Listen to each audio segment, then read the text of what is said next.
ಎಲ್ರಿಗೂ ನಮಸ್ಕಾರ. ನಾನು ಅಡ್ವೊಕೇಟ್ ಸಂಧ್ಯಾ ಗೌಡ. ನಾನಿವತ್ತು ಜಮೀನಿನಲ್ಲಿ ಬರುವಂತಹ ಖರಾಬು ಎಂದರೇನು, ಅಖರಾಬು ಮತ್ತು ಬಖರಾಬು ಎಂದರೇನು ಎಂಬುದನ್ನ ತಿಳಿಸ್ಕೊಡ್ತಾ ಇದ್ದೀನಿ. ಸಬ್ಸ್ಕ್ರೈಬ್ ಮಾಡದೆ ವಿಡಿಯೋನ ನೋಡ್ತಾ ಇದ್ರೆ ಸಬ್ಸ್ಕ್ರೈಬ್ ಮಾಡ್ಕೊಂಡು ವಿಡಿಯೋನ ನೋಡಿ. ನಾನು ಹೊಸ ವಿಡಿಯೋಸ್ ಹಾಕಿದಾಗ ನಿಮ್ಗೆ ನೋಟಿಫಿಕೇಶನ್ಸ್ ಬರುತ್ತೆ. ನನ್ನನ್ನ ಕಾಂಟ್ಯಾಕ್ಟ್ ಮಾಡ್ಬೇಕು ಅಂದ್ರೆ ಡಿಸ್ಕ್ರಿಪ್ಷನ್ ಅಲ್ಲಿ ನಂಬರ್ ಇದೆ, ಕಾಲ್ ಮಾಡಿ ಲೀಗಲ್ ಅಡ್ವೈಸ್ ಅನ್ನ ತಗೋಬಹುದು ಅಂತ ಹೇಳ್ತಾ ವಿಷಯನ ಸ್ಟಾರ್ಟ್ ಮಾಡ್ತಾ ಇದ್ದೀನಿ.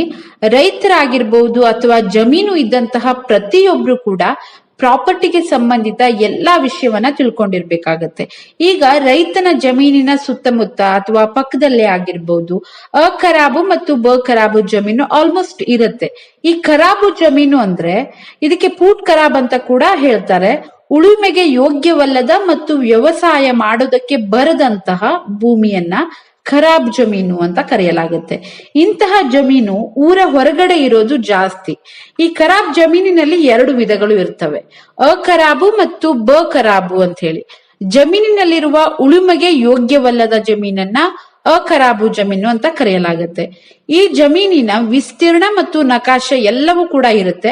ಆದ್ರೆ ಸರ್ಕಾರದ ಅಧೀನದಲ್ಲಿರುವುದರಿಂದ ಕೃಷಿ ಮಾಡ್ಲಿಕ್ಕೆ ಈ ಜಮೀನು ಯೋಗ್ಯವಲ್ಲದ ಕಾರಣ ಇದಕ್ಕೆ ತೆರಿಗೆ ಅಂದ್ರೆ ಟ್ಯಾಕ್ಸ್ ಕೂಡ ಇರೋದಿಲ್ಲ.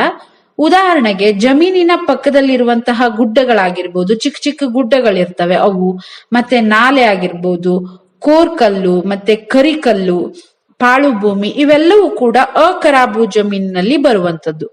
ನಿಮ್ಮ ಜಮೀನಿನಲ್ಲಿರುವ ಅಖರಾಬು ಜಮೀನನ್ನು ಸರಿಪಡಿಸಿ ಉಳುಮೆ ಮಾಡಬೇಕು ಅಂತಂದ್ರೆ ನಿಮ್ಮ ಗ್ರಾಮ ಪಂಚಾಯಿತಿ ಅಥವಾ ವಿಲೇಜ್ ಅಕೌಂಟೆಂಟ್ ಅನ್ನ ಭೇಟಿಯಾಗಿ ವಿಚಾರಿಸಬಹುದು. ಈಗ ಆಸ್ತಿಯನ್ನ ಖರೀದಿ ಮಾಡುವಂತಹ ಸಂದರ್ಭದಲ್ಲಿ RTC ಯನ್ನ ನೋಡಿರ್ಬಹುದು, ಖರಾಬು ಅಂತ ಮೆನ್ಷನ್ ಮಾಡಿರ್ತಾರೆ. ಸೊ ಉದಾಹರಣೆಗೆ 1 ಎಕರೆ 2 ಗುಂಟೆ ಇದೆ ಅನ್ಕೊಳ್ಳಿ, ಆ 2 ಗುಂಟೆಯನ್ನ ಖರಾಬು ಅಂತ ಮೆನ್ಷನ್ ಮಾಡಿರ್ತಾರೆ. ಖರೀದಿ ಮಾಡುವವರು ಆ 1 ಎಕರೆ 2 ಗುಂಟೆಯನ್ನು ಸೇರಿಸಿ ತಗೊಳ್ಬೇಕಾಗತ್ತೆ. ಅಂದ್ರೆ 1 ಎಕರೆ ಮಾತ್ರ ತಗೊಂಡು 2 ಗುಂಟೆಯನ್ನ ಬಿಡಬಾರ್ದು, ಅದನ್ನ ಸೇರಿಸಿ ತಗೊಳ್ಬೇಕಾಗತ್ತೆ. ಬೆಳೆ ಬೆಳೆಯಲಿಕ್ಕೆ ಬರೋದಿಲ್ಲ ಆದ್ರೂ ಕೂಡ ತಗೊಳ್ಳೇಬೇಕಾಗತ್ತೆ. ಅಖರಾಬು ಭೂಮಿಯಲ್ಲಿ ಬೆಳೆ ಬೆಳೆದಿದ್ರೆ ಅದಕ್ಕೆ ಯಾವುದೇ ಬೆಳೆ ಸಾಲ ಆಗಿರ್ಬಹುದು ಅಥವಾ ಪರಿಹಾರ ಆಗಿರ್ಬಹುದು, ಯಾವುದೇ ಬೆಳೆ ಸಮೀಕ್ಷೆ ಆಗಿರ್ಬಹುದು, ಏನು ಸಿಗೋದಿಲ್ಲ. ಯಾಕಂದ್ರೆ ಈ ಭೂಮಿ ಸರ್ಕಾರದ ಸುಪರ್ತಿಯಲ್ಲಿ ಇರುತ್ತೆ.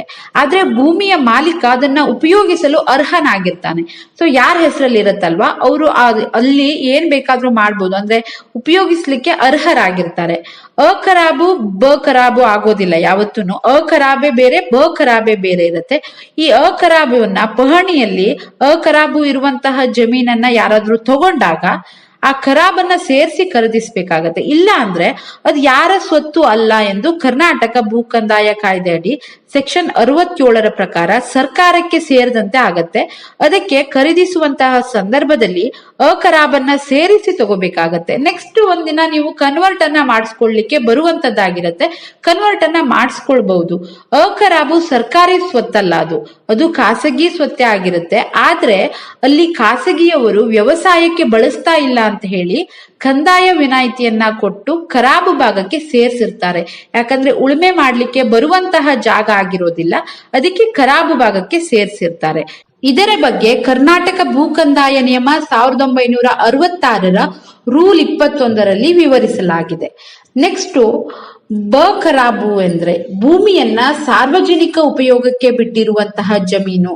ಅಂದ್ರೆ ರಸ್ತೆ ಆಗಿರ್ಬಹುದು, ಕಾಲುದಾರಿ, ಪ್ರಕೃತಿ ದತ್ತವಾಗಿ ಹರಿಯುವಂತಹ ಹಳ್ಳ, ಹೊಳೆ, ಕೆರೆ, ಸ್ಮಶಾನ ಭೂಮಿ, ಹೀಗೆ ಅನೇಕ ಭೂಮಿ ಬರುತ್ತೆ.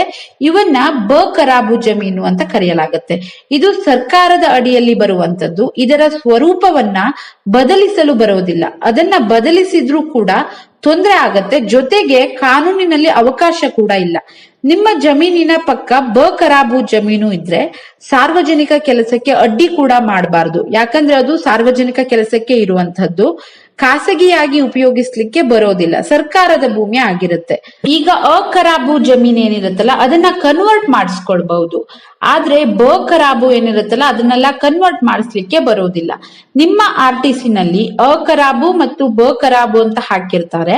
ಆ ಅಖರಾಬು ಪ್ರೈವೇಟ್ ಆಸ್ತಿನೇ ಆಗಿರುತ್ತೆ, ಮಾಲೀಕರಿಗೆ ಸೇರಿದ ಆಸ್ತಿಯೇ ಆಗಿರುತ್ತೆ. ಆದ್ರೆ ವ್ಯವಸಾಯಕ್ಕೆ ಯೋಗ್ಯ ಇರಲ್ಲ ಅಂತ ಅಖರಾಬು ಅಂತ ಕಾಣಿಸಿರ್ತಾರೆ. ಬಖರಾಬು ಸಾರ್ವಜನಿಕ ಉಪಯೋಗಕ್ಕೆ ಮಾತ್ರ ಇರುವಂತದ್ದು. ಸೊ ಅದು ಪ್ರೈವೇಟ್ ಆಸ್ತಿ ಅಲ್ಲ. ನೀರು ಹರಿಯುವ ಮತ್ತು ರಸ್ತೆ ಭಾಗದ ಖರಾಬು ಭೂಮಿಯನ್ನ ಖಾಸಗಿ ಮಾಡ್ಕೊಳ್ಳಿಕ್ಕೆ ಬರೋದಿಲ್ಲ. ಇದು ಬ ಖರಾಬು ಆಗಿರುತ್ತೆ, ಅಂದ್ರೆ ಸರ್ಕಾರಕ್ಕೆ ಸೇರಿರುವಂತದ್ದಾಗಿರುತ್ತೆ. ಅ ಖರಾಬನ್ನ ಭೂ ಸ್ವಾಧೀನ ಮಾಡ್ಕೊಂಡಾಗ ಅದರ ಮೌಲ್ಯವನ್ನ ಭೂ ಮಾಲೀಕರಿಗೆ ಕೊಡ್ಬೇಕಾಗತ್ತೆ ಎನ್ನುವಂತಹ ಒಂದು ಹೈಕೋರ್ಟ್ ತೀರ್ಪು ಕೂಡ ಇದೆ. ಸದಾಶಿವಯ್ಯ ವರ್ಸಸ್ ಕರ್ನಾಟಕ ಸ್ಟೇಟ್ ಅಂತೇಳಿ. ಎಲ್ರಿಗೂ ಕೂಡ ಖರಾಬು ಅಂದ್ರೆ ಸರ್ಕಾರದ್ದು ಅಥವಾ ಖಾಸಗಿಯದ್ದು ಎಂಬ ಗೊಂದಲ ಇರುತ್ತೆ. ಸೊ ಈ ಖರಾಬು ಜಮೀನುಗಳ ಗೊಂದಲದಲ್ಲಿ ರಾಜಕಾಲುವೆ ಮತ್ತೆ ನೀರ್ ಹರಿಯುವಂತಹ ಹೊಳೆ ಇವುಗಳನ್ನ ಮುಚ್ಚಿ ಲೇಔಟ್ ಗಳನ್ನು ಅಪಾರ್ಟ್ಮೆಂಟ್ ಗಳನ್ನು ಮಾಡಿ ತೊಂದರೆಗೆ ಸಿಕ್ಕಾಕೊಳ್ತಾರೆ. ಖರಾಬು ಅಂತ ಇರುವ ಜಾಗವನ್ನ ಸರಿಯಾಗಿ ಪರಿಶೀಲಿಸಿ ಮುಂದುವರಿಯಬೇಕಾಗತ್ತೆ. ಜಾಗದ ಆಸೆಗಾಗಿ ಹಳ್ಳಗಳನ್ನ ಕೆರೆಗಳನ್ನ ಮುಚ್ಚಿದ್ರೆ ಜೋರಾದ ಮಳೆ ಬರುವಂತಹ ಕಾಲದಲ್ಲಿ ನೀರು ನಿಂತು ಬೆಳೆ ನಾಶ ಆಗುವಂತದ್ದು ಕೂಡ ಇರುತ್ತೆ, ಅಥವಾ ಮನೆ ಮುಳುಗುವಂತದ್ದು ಇರುತ್ತೆ. ಅದಕ್ಕೆ ಖರಾಬು ಜಾಗವನ್ನ ಸರಿಯಾಗಿ ತಿಳಿದು ಮುಂದುವರಿಯೋದು ಉತ್ತಮ. ಇವತ್ತಿನ ವಿಷಯ ಅರ್ಥ ಆಗಿದೆ ಅನ್ಕೋತೀನಿ. ಏನಾದ್ರೂ ಗೊಂದಲಗಳು ಇದ್ರೆ ಅಥವಾ ಏನಾದ್ರೂ ಪ್ರಶ್ನೆಗಳಿದ್ರೆ ಕಾಲ್ ಮಾಡಿ ಲೀಗಲ್ ಅಡ್ವೈಸ್ ಅನ್ನ ತಗೋಬಹುದು. ವಿಡಿಯೋ ಇಷ್ಟ ಆಗಿದ್ರೆ ಲೈಕ್ ಮಾಡಿ, ಶೇರ್ ಮಾಡಿ ಮತ್ತು ಸಬ್ಸ್ಕ್ರೈಬ್ ಮಾಡೋದನ್ನ ಖಂಡಿತ ಮರಿಬೇಡಿ. Thank you so much.